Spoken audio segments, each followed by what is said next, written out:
मैं मूल रूप से बिहार का हूँ, आप सब जानते हैं। वहाँ शराब बंद हो गई तो मैं दिल्ली रहने लगा। दिल्ली अपने आप में बहुत अद्भुत है। कोरोना काल क्या अद्भुत बीता, जहाँ जाओ वहीं सैनिटाइजर। मैं मंदिर गया, वहाँ भी सैनिटाइजर।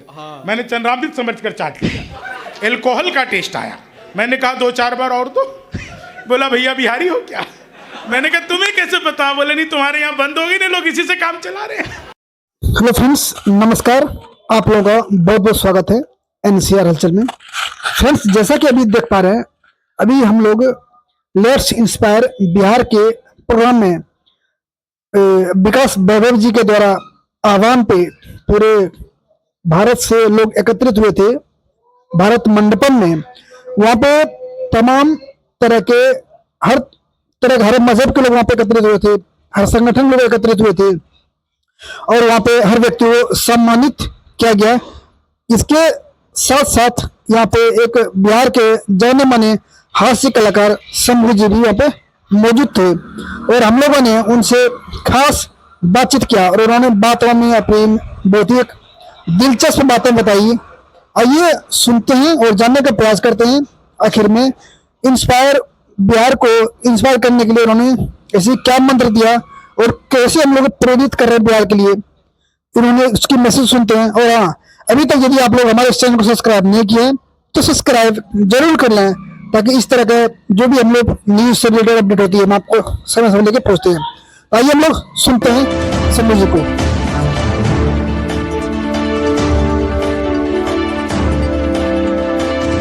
बस देखिए, मैं बिहार को तो संदेश देना चाहूंगा, पसीने की करो पूजा, गरीबी भाग जाएगी, जरा सा मुस्कुरा दो बदनसीबी भाग जाएगी।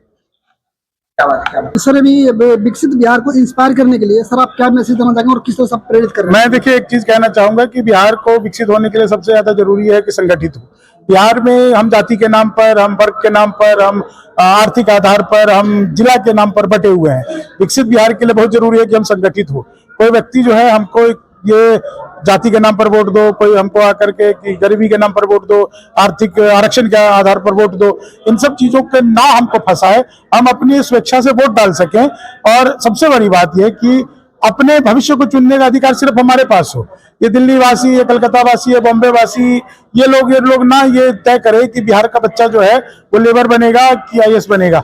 बिहार के लोग खुद तय करें कि उसका बच्चा जो है वो क्या बनेगा, वो कलाकार बनेगा कि वो लेबर बनेगा, या ये चुनने का अधिकार हमारे पास हो।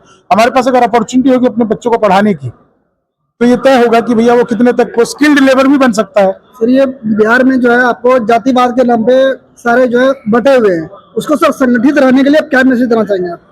देखिए, बिहार के नाम पर जितने भी लोग बटे हुए हैं, जातिवाद के नाम पर बटे हुए हैं, उन सबको बस मैं एक ही बात कहना चाहता हूं कि देखिए, इतने साल तक बटकर हमने देख लिया, हाथ हमारे कुछ भी नहीं आया।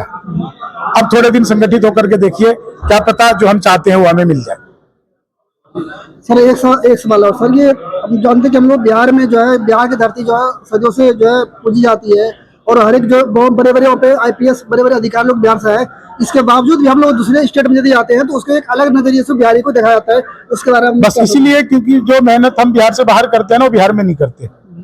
मैं ऐसे 500 लोगों को जानता हूँ, आप भी जानते होंगे, कि यहाँ पर आकर के वो ठेला लगा करके अपना गुजारा करेगा, लेकिन गांव में जाकर के वो नहीं करना चाहता है। हालांकि कई लोग जो गांव में करते हैं ना, वो यहाँ से ज्यादा पैसा कमाते हैं।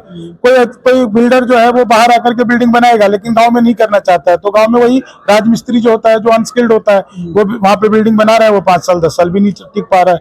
तो बिहार के लोग बाहर आकर के मेहनत करना चाहते हैं, लेकिन बिहार में नहीं करना चाहते। ये बहुत बड़ी सच्चाई है, बहुत बड़ी हकीकत है। भाई, इस शर्म को छोड़िए। हरियाणा के में जाकर के देखिए ना, गांव की महिलाएं से लेकर के गांव के बुजुर्ग तक सब खेतों में काम करते हैं, सबके पास में गाय भैंस लेकर के सब कुछ है और सब काम करते हैं, और उनके पास बड़ी बड़ी गाड़ियां हैं, बड़े बड़े घर हैं, काम करते हुए शर्माते नहीं है। हम लोगों में क्या है, यहाँ पर हम करेंगे क्या है, बैठे हुए हैं, चौकीदार बने हुए हैं। गाँव में हमने बता रखा है कि अरे हम तो जो है प्रिंसिपल है, अब वहां पे जाकर के आप कैसे बताइएगा। तो ये थोड़ा सा दिखावा छोड़िए और असली से अपने आप को जोड़िए। सर, संगठित होने के लिए लोगों को क्या करना पड़ेगा? वही तो बता रहे थे कि संगठित होने के लिए लोगों को एक रहना पड़ेगा। सर, अभी योगी जी का भी एक बयान था कि एक रखे तो मैंने कहा ना, मैं राजनीति से प्रेरित किसी भी बात का जवाब नहीं दूंगा। ठीक सर, धन्यवाद सर, अपना कीमती समय। जी धन्यवाद धन्यवाद। चीनी को जमा करके फिर से गन्ना बना दूं। मैं तो अद्भुत कवि हूँ, पहला शेर सुनो। मैं तो अद्भुत ही कभी हूँ। क्लास में अध्यापक है, बोले कौन बेवकूफ पे खड़ा हो जाए, तो मैं ही खड़ा हो गया। बोले तुम बेवकूफ हो। मैंने कहा नहीं सर, आप अकेले खड़े अच्छे नहीं लगते।